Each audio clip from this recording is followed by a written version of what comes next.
warahmatullahi wabarakatuh. Perkenalkan, saya Surip, mahasiswa IAIN, jurusan BPI, NIM 3581012.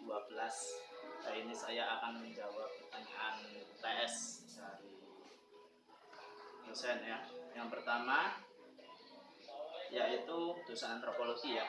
Yang pertama yaitu ceritakan model pendidikan hari ini atau model yang sekarang. Nah, sekarang itu kan masa-masa pandemi ya kan. Nah, untuk model itu yang sering dilakukan itu daring. Ya gimana itu model daring itu sangat menurut saya sih sangat merepotkan banyak pihak ya. Terutama orang tua. Dari SD aja mereka banyak yang mengeluh kepada saya ya, banyak orang tua murid yang mengeluh kepada saya, meminta saya untuk mengajarkan mereka karena anak mereka ya, karena mereka itu merasa tidak mampu untuk mengajar anaknya, kurang pemahamannya gitu, karena kan tidak semua wali murid itu berpendidikan tinggi gitu, jadi agak sulit untuk mengajarkan anak.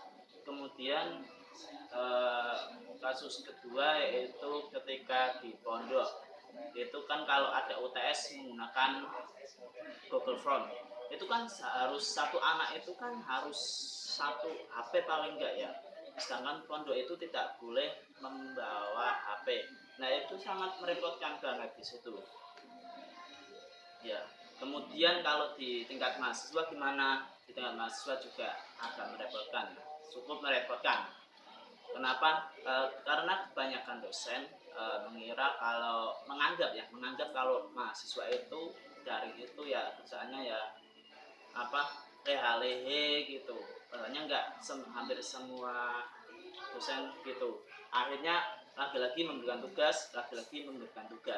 Bahkan ada yang dosen, ini ada salah satu dosen setiap minggunya memberikan tugas tapi tidak memberikan penjelasan materi. Itu kan sangat miris menurut saya. Saya sendiri mau protes gimana kalau ada kesempatan begini, biasanya saya melakukan protes seperti itu.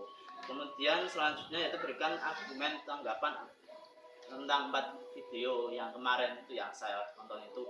Kalau video tersebut saya tertarik pada 2 video. Yang pertama itu model sekolahan yang tanpa adanya PR. Ya, itu pun sekolahnya hanya jamnya 3 hingga 4 jam. Nah, itu saya tertarik karena di situ itu sekolah lebih memfokuskan ke yang praktek ya. Itu lebih praktek. Tidak materi lagi, tapi seringnya praktek, materinya cuma sebagai materi tambahan aja. Kalau di Indonesia kan seringnya materi terus, prakteknya paling seminggu sepisah, 1 minggu 1 kali, itu sudah maksimal. Kadang ada yang 2 minggu sekali, itu sangat kemudian yang sering-sering PR lagi, tugas lagi, itu kan udah di sekolahnya lama, pusing, ditambah lagi itu tugas setiap pelajaran. Kemudian yang kedua di pondok pesantren yang mengadakan puisi itu ya, memang sebenarnya ya pondok pesantren itu sangat erat dengan puisi ya, karena kitab-kitabnya itu kan memiliki bait-bait not yang serupa dengan puisi, sehingga kalau diterapkan itu mereka sangat mudah memahami dan untuk mengembangkan puisi. Tapi tidak banyak sih pesantren yang memfokuskan untuk membuat puisi ya. Kebanyakan yang fokusnya ke pelajarannya, ada ke inti pelajarannya. Tapi ya kalau dibuat itu kan sebagai ekstra tambahan juga bagus sebenarnya. Kalau puisi misalnya sebulan sekali ya diadakan puisi atau gimana gitu. Nah kemudian juga saya sempat menonton video film tersebut ada film inti ya sebenarnya ya, tapi di sini tuh menceritakan ada seorang anak yang sedikit kelainan ya, dia itu tidak dapat membaca angka atau membaca huruf itu, sehingga banyak orang tuanya ya menganggap bahwa dia itu butuh, tapi kan sebenarnya tidak butuh ya. Setiap anak itu kan memiliki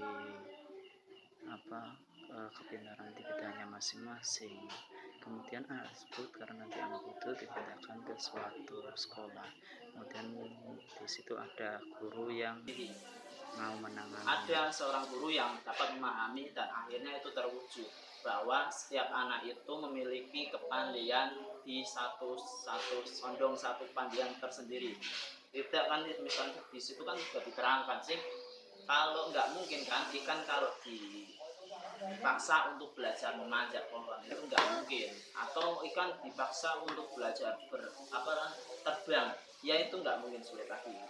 Ikan ya pandainya berenang, monyet pandainya manjat pohon gitu misalnya gitu.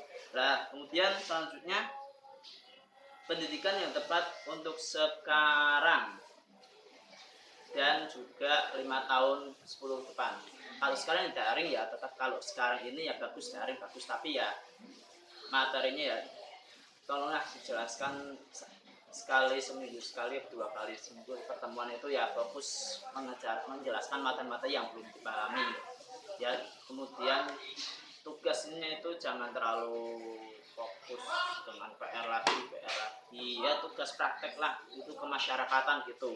Kemudian ke 5 hingga 10 tahun ke depan ya saya berharapnya itu ada campuran ya antara daring dan juga non daring ya, luring gitu, luar jaringan. Karena kalau cuma mengandalkan jaringan saja tanpa adanya pertemuan itu sangat tidak efektif ya. Kemudian saya kan ya jam pelajaran itu jangan terlalu banyak, PR juga jangan terlalu banyak. Maksudnya ya biarkanlah waktu mereka itu ada untuk bermain.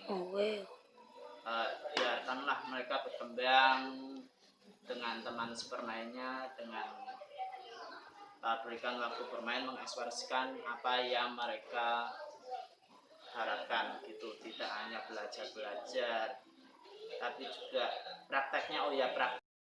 Kalau menurut saya begitu saja. Terima kasih. Wassalamualaikum warahmatullahi wabarakatuh.